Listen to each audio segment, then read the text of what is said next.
So this is the front cover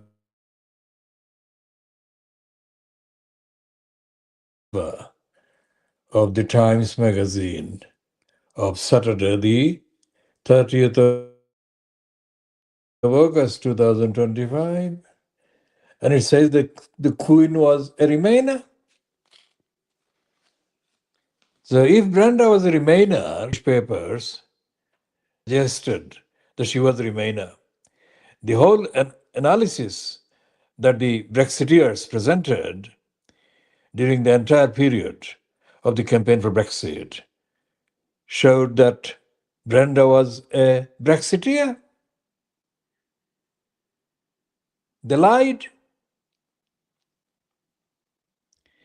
And nearly 10 years later, they're now confessing that Brenda was a Remainer, that she was an anti Brexiteer. The British press lied.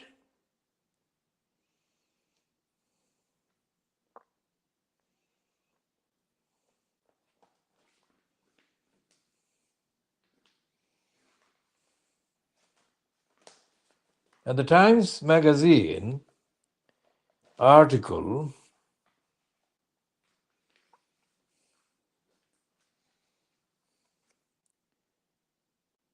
says the Queen was a Remainer. Queen Elizabeth II had opinions on all sorts of subjects.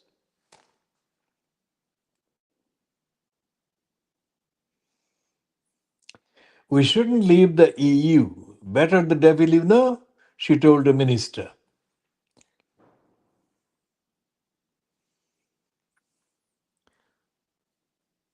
It was just that she chose not to share them. Or more accurately, she did sometimes share them, but those who heard were usually too discreet to repeat them. As George Osborne says, I was constantly astonished by how candid she was, and that none of this ever came out. She would be very forthright in telling you what she thought of individuals, including members of her own family, and what she thought about things going on in the country. Unquote.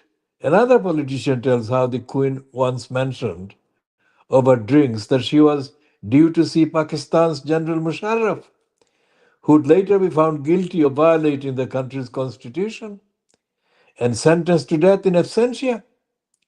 Isn't he just a crook? She said. Isn't he just a completely corrupt? Isn't he just completely corrupt? Unquote. The group she was talking to were lost for words at this. So one of them turned the conversation to horse racing and asked whether she watched the Channel 4 preview program, The Morning Line. She said, I really like the Channel 4 coverage in the afternoon, and I always like to watch it when my horses are running.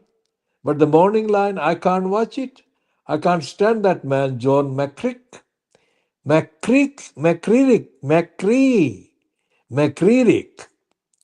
On one occasion, the Queen did share her views only to see them on the front page of The Sun a few years later. During the referendum campaign over whether Britain should leave the European Union, the paper published a front page story under the headline Queen Backs Brexit. The article said that at a lunch at Windsor in 2011, the Queen had told the Deputy Prime Minister, Nick Clegg, that she thought the EU was heading in the wrong direction. She allegedly said, with venom and emotion, I don't understand Europe. Clegg later denied this was true, accusing Michael Gove of leaking the story. Was the Queen really a Brexit supporter?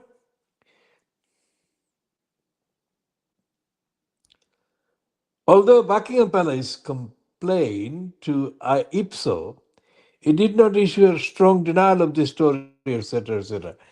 So this is the typical lying by the British media. They did the damage. The scum claim that Brenda actually backed